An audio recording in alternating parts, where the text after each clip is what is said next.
Bienvenue à toutes et à tous. Si je pose cette question, avez-vous la foi? Certains me répondent, oui, je l'ai, effectivement. Et si je essaye de comprendre un peu ce que cette personne veut me dire, je réalise simplement qu'elle confond foi authentique à croyance. Et elle a une croyance, cette personne, elle croit qu'il y a un Dieu, c'est bien, mais la foi, elle, nous relie à Dieu. La foi nous permet d'avoir un contact et une communion avec Dieu. D'autres personnes me diront, moi, je ne m'intéresse pas à cela, et ce sont les indifférents. Ils sont ni pour ni contre. Et puis, il y a une catégorie qui vous dira ceci, eh bien, si Dieu existait, il n'y aura pas ces guerres, toutes ces massacres, ces injustices, ces phénomènes climatiques. Si Dieu existe, que fait-il? Voilà les réponses que l'on entend. Mais ce qu'il est important de savoir aujourd'hui, c'est que je peux avoir la foi. Je peux expérimenter la grâce et le salut en Jésus-Christ. Car la foi, c'est ça. La foi, c'est expérimenter le salut, l'évangile de notre Seigneur, qui est là pour transformer notre vie, pardonner nos péchés et nous donner un esprit nouveau. Et pour arriver à cela, il est certes nécessaire de connaître le Seigneur. Certains le connaissent. Ils avaient des problèmes, des difficultés, ils se sont adressés à des amis chrétiens qui ont prié pour lui, et cette personne a été secourue. Elle peut dire, oui, Dieu est intervenu. D'autres étaient malades, on a prié, elles ont été guéries, relevées. Et Dieu est un Dieu qui a compassion de nous. Jésus guérissait les malades. Par toutes sortes de moyens, nous pouvons expérimenter que Dieu agit encore aujourd'hui et qu'il s'intéresse à nos vies. Et un moyen tout simple, bien sûr, de connaître davantage le Seigneur, c'est de lire la Bible, la parole de Dieu. Alors certes, vous avez peut-être une Bible chez vous, vous avez commencé à la lire, comme certains font souvent, ils ouvrent la Bible un peu au hasard comme ça, et ils vont lire un passage dans le livre des Chroniques qu'ils ne vont rien comprendre, ou dans le livre des prophètes.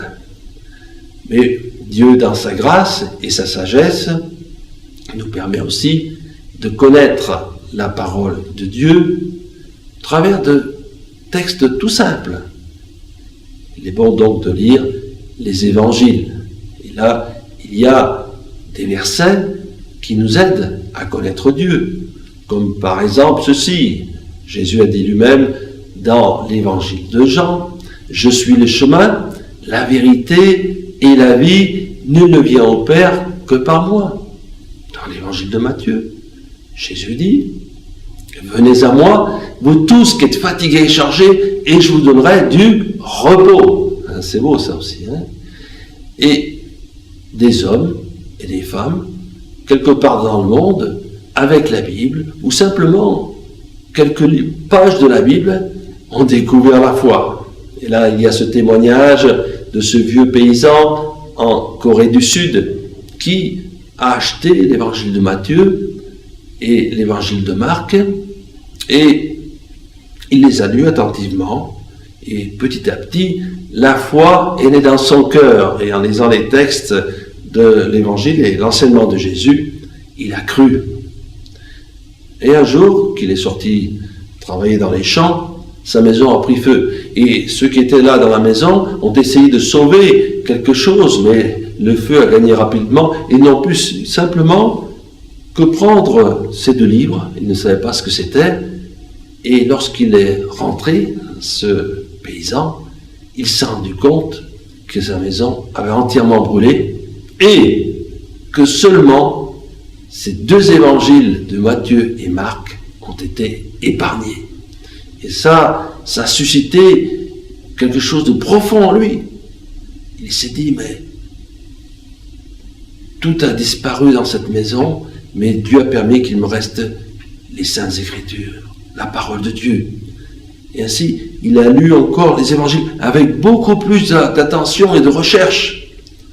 Et ainsi, il a pu croire et accepter Jésus comme son sauveur personnel. Alors, il a partagé sa foi autour de lui, et là, ses connaissances, ses voisins se sont moqués de lui dans ce village. Et d'autres ont dit, ouais, il lit des livres chrétiens. Mais petit à petit, ils ont changé d'avis, toutes ces personnes. Et elles se sont approchées de lui, et ils ont partagé ainsi la parole de Dieu. Ce qui fait que, malgré que dans ce village de Corée du Sud, il n'y avait ni missionnaire, ni pasteur, ni prédicateur, 80 personnes se sont converties simplement avec 2 évangiles. Comme quoi l'évangile est la puissance de Dieu pour le salut de quiconque croit. L'évangile, eh bien, communique la vie spirituelle, bien entendu. Alors, nous allons lire dans cette parole 2 versets. Et au travers de cela, nous allons comprendre ce que Jésus est et ce qu'il peut faire dans notre vie. Dans l'épître de Paul aux Hébreux, au chapitre 7 et au verset 24 et 25, voici ce que je lis. Il est question de Jésus-Christ, mais lui, parce qu'il demeure éternellement, possède un sacerdoce qui n'est pas transmissible.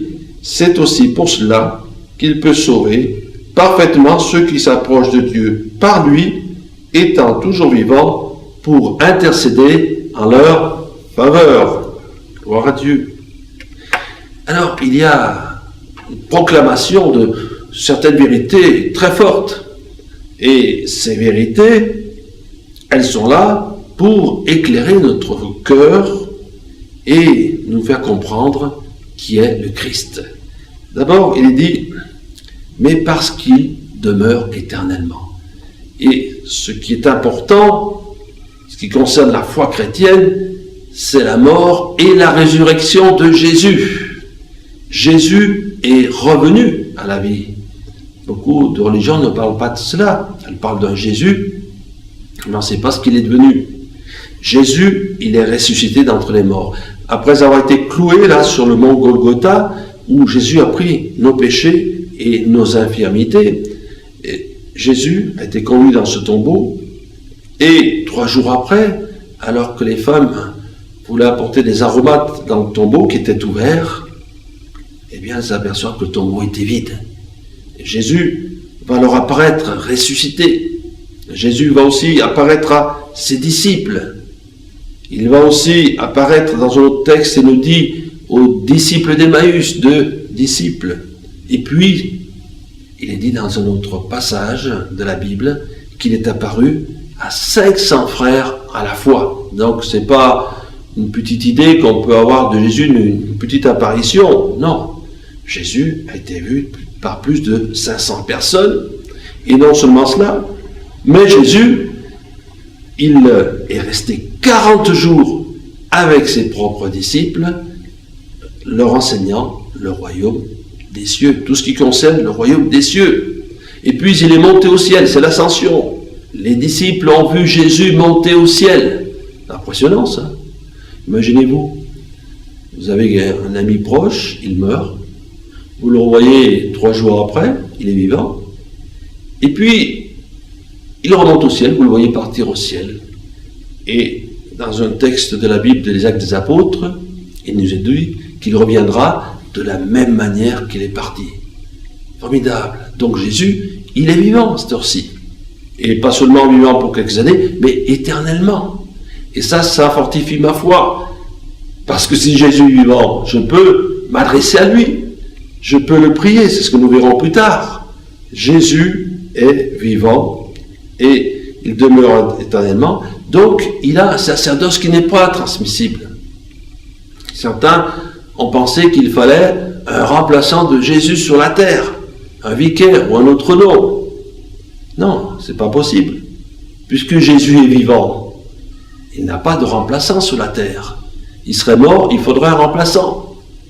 Mais Jésus étant vivant, nous pouvons nous adresser à lui. Formidable.